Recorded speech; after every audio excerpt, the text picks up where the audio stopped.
ಆರೋಗ್ಯ ಮತ್ತು ಕುಟುಂಬ ಕಲ್ಯಾಣ ಇಲಾಖೆ Udupi Nadoja doctor G Shankar family trust Udupi ಮತ್ತು ಸಂಘ ಸಂಸ್ಥೆಗಳು ಹಾಗೂ ದಾನಿಗಳ ಸಹಕಾರದಿಂದ ತಾಲೂಕು ಸರ್ಕಾರಿ ಆಸ್ಪತ್ರೆ ಕಾರ್ಕಳ ಇಲ್ಲಿಗೆ ಸುಮಾರು 75 ಲಕ್ಷ ರೂಪಾಯಿ ವೆಚ್ಚದಲ್ಲಿ ನೂತನವಾಗಿ ನಿರ್ಮಾಣಗೊಂಡ 300 ಎಲ್ಪಿಎಂ ಸಾಮರ್ಥ್ಯದ ಆಮ್ಲಜನಕ ಉತ್ಪಾದನಾ ಘಟಕವನ್ನು ಸಚಿವ ವಿ ಸುನೀಲ್ ಕುಮಾರ್ ಅವರು ಲೋಕಾರ್ಪಣೆಗೊಳಿಸಿದರು. ನಂತರ ಮಾತನಾಡಿದ ಅವರು, ಜಿಲ್ಲೆಯಲ್ಲಿ ಪ್ರಥಮವಾದ ಆಮ್ಲಜನಕ ಉತ್ಪಾದನೆ ಘಟಕ ಇದಾಗಿದೆ.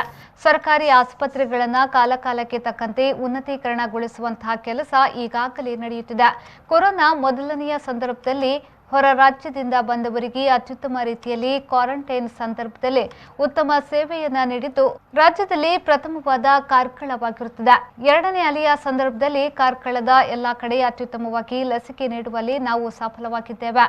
ಕೊರೋನಾ ಮೂರನೇ ಅಲೆ ಬರಬಹುದಾದ ಸಂದರ್ಭದಲ್ಲಿ ಅದನ್ನು ಯಶಸ್ವಿಯಾಗಿ ತಡೆಗಟ್ಟಲು ದಾನಿಗಳ ಸಹಾಯದಿಂದ ಆಮ್ಲಜನಕದ ಉತ್ಪಾದನೆ ಘಟಕವನ್ನು ನಿರ್ಮಾಣ ಮಾಡಿದ್ದೇವೆ ಎಂದು ಹೇಳಿದರು. ಅವರಿಗೆ ನಾವು ಬೆನ್ನತ್ತಿ ಅದು ತಡ ಆಗುತ್ತೆ ಅಂತಂದಾಗ ಒಬ್ಬ ಅಧಿಕಾರಿಯನ್ನು ಅಲ್ಲೇ ಕೂರಿಸಿದ್ವಿ 1 ತಿಂಗಳ ಕಾಲ. ಪ್ರತಿದಿನ ಕಾರ್ಕಳದ ಆಕ್ಸಿಜನ್ ಮಿಷನ್ ಎಷ್ಟೆಷ್ಟು ತಯಾರು ಮಾಡುತ್ತೆ ಅಂತ ನೀವು ಹೇಳಬೇಕು, ಅದನ್ನ ತಯಾರು ಮಾಡಿಕೊಡ್ಬೇಕು ಅಂತ ಒಬ್ಬ ಅಧಿಕಾರಿಯನ್ನು ಅಲ್ಲೇ ಇಟ್ವಿ ನಾವು. ಅದನ್ನ ಅವರು ಪ್ರತಿದಿನ ನಮಗೆ ರಿಪೋರ್ಟ್ ಕೊಟ್ಟು ಇವತ್ತು ಇಡೀ 2 ಜಿಲ್ಲೆನಲ್ಲಿ ಸರ್ಕಾರಿ ಆಸ್ಪತ್ರೆಯಲ್ಲಿ ಮೊದಲ ಜನರೇಟರ್ ಉತ್ಪಾದನೆ ಘಟಕ ಪ್ರಾರಂಭ ಆಗಿರೋದು ಕಾರ್ಕಳದಲ್ಲಿ. ನಾವು ಇಷ್ಟು ತಯಾರು ಮಾಡಿದ್ರೆ ನಮಗೆ ಇಷ್ಟು ಬೇಗ ಬಂದಿದೆ. ಇನ್ನು ಉಳಿದವರೆಲ್ಲರೂ ಆರ್ಡರ್ ಮಾಡಿರ್ಬೋದು, ಆದ್ರೆ ಅವರಿಗೆ ಇನ್ನು ಬಂದು ತಲುಪಿಲ್ಲ. ನಾವಿಷ್ಟು ಫಾಲೋ ಅಪ್ ಮಾಡಿದ್ರಿಂದ ಕಾರ್ಕಳಕ್ಕೆ ಇವತ್ತು ಬಂದಿದೆ. ನಾವಲ್ಲೊಬ್ಬ ಅಧಿಕಾರಿಯನ್ನು ಇಟ್ಟಂತ ಪರಿಣಾಮ, ಆ ಓನರ್ ಜೊತೆಗೆ ನಿರಂತರವಾಗಿ ಮಾತಾಡಿದರ ಪರಿಣಾಮ, ಜಿ ಶಂಕರ್ ಅವರು ಅಡ್ವಾನ್ಸ್ ಅನ್ನ ಬೇಗ ಕೊಟ್ಟಿದ್ರ ಪರಿಣಾಮ ಇಷ್ಟೆಲ್ಲ ನಮಗಾಯ್ತು. ಡೈವರ್ಟ್ ಮಾಡಿ ಇಲ್ಲಿ ತರಿಸಿಕೊಂಡು ಮಂಗಳೂರಿನಿಂದ ಸ್ವಲ್ಪ ಅವತ್ತು ನಾವು ಡ್ರಾ ಮಾಡಿ ಅವತ್ತಾಗಬೇಕಾಗಿದ್ದಂತ ಅನಾಹುತವನ್ನ ಇಡೀ ಜಿಲ್ಲೆನೆಲ್ಲ ನಾವು ತಪ್ಪಿಸಿದ್ದು ಇವತ್ತಿಗೆ ನೆನಪಿದೆ. ನಾನು ಯಾಕೆ ಇದನ್ನು ಉಲ್ಲೇಖ ಮಾಡ್ತಾ ಇದ್ದೀನಿ ಅಂತಂದ್ರೆ, ಬೇಕು ಅನ್ನುವುದು ಬಹಳ ಸುಲಭ ಎಲ್ಲ ಕಡೆ, ಆದ್ರೆ ಒದಗಿಸುವಂತದ್ದು ಅಷ್ಟು ಸುಲಭದ ಸಂಗತಿಯಲ್ಲ ಆಯಾ ತಕ್ಷಣಕ್ಕೆ. ಪ್ರಾಸ್ತಾವಿಕ ಭಾಷಣ ಮಾಡಿದ ತಾಲೂಕು ವೈದ್ಯಾಧಿಕಾರಿ ಕೃಷ್ಣಾನಂದ ಶೆಟ್ಟಿಯವರು, ಮೊದಲನೇ ಅಲೆ ಬಂದಾಗ ಜನರು ನಂಬಲಿಲ್ಲ. ಎರಡನೇ ಅಲೆ ಬಂದಾಗ ಸಮಾಜದಲ್ಲಿ ಉಂಟಾದ ಸಾವು ನೋವು ಹಾಗೂ ಏರುಪೇರಿನಿಂದಾಗಿ ಎಲ್ಲರೂ ಅದರ ಪರಿಣಾಮವನ್ನ ಎದುರಿಸಿದ್ರು.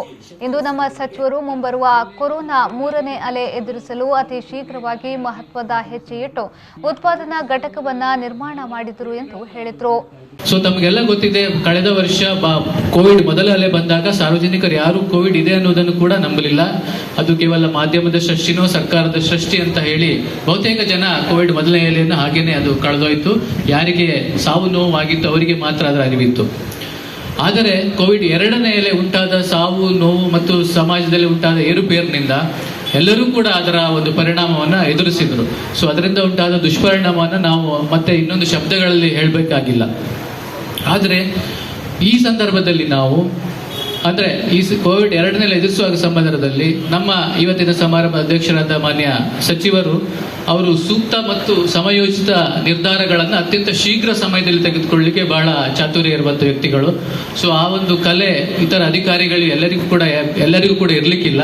ಸೊ ಒಂದು ಕೆಲವೊಂದು ನಿರ್ಣಯಗಳಿಂದ, ಸೊ ಉದಾಹರಣೆಗೆ ಕೋವಿಡ್ ಎರಡನೇ ಅಲೆ ನಮಗೆ ಏಪ್ರಿಲ್ ಅಪ್ಪಳಿಸಿಗಿಂತ ಮೊದಲೇನೆ ಏಪ್ರಿಲ್ ಮೊದಲ ವಾರ ಮತ್ತು ಮಾರ್ಚ್ 8ನಲ್ಲಿ ಅವರು ಈ ಆಸ್ಪತ್ರೆಗೆ ಭೇಟಿ ಕೊಟ್ಟು ಸಭೆ ನಡೆದಾಗ ನಮ್ಮ ಕೋವಿಡ್ ವಾರ್ಡ್ನಲ್ಲಿ ಕೇವಲ ನಾನ್ ಆಕ್ಸಿಜನ್ ಅಂದ್ರೆ ಆಕ್ಸಿಜನೇಟೆಡ್ ಬೆಡ್ಸ್ಗಳು ಇರಲಿಲ್ಲ. ಮೇನ್ ಆಸ್ಪತ್ರೆಯಲ್ಲಿತ್ತು, ಆದ್ರೆ ಕೋವಿಡ್ ವಾರ್ಡ್ಗಳಲ್ಲಿ ಇರಲಿಲ್ಲ, ICU ಇತ್ತು. ಅದನ್ನು ಅವರ ಗಮನಕ್ಕೆ ತಂದಾಗ ಅವರು ಖುದ್ದಾಗಿ ಆಗಿನ ಜಿಲ್ಲಾಧಿಕಾರಿಗೆ ದೂರವಾಣಿ ಕರೆಯನ್ನ ಮಾಡಿ ಕೇವಲ 2.5 ದಿನಗಳಲ್ಲಿ, ತಾವು ನಂಬದೇ ಇರಬಹುದು, ಕೇವಲ 2.5 ದಿನಗಳಲ್ಲಿ 40 ಬೆಡ್ಗಳ ಆಕ್ಸಿಜನೇಟೆಡ್ ಬೆಡ್ಗಳನ್ನು ಇಮ್ಮಿಡಿಯೇಟ್ ಆಗಿ ಅವರು ನಿರ್ಮಿಸಿ ಕೊಟ್ಟಿದ್ದಾರೆ. ಈ ಸಂದರ್ಭದಲ್ಲಿ ಸಚಿವರು ದಾನಿಗಳನ್ನ ಸನ್ಮಾನಿಸಿ ಅಭಿನಂದಿಸಿದ್ರು.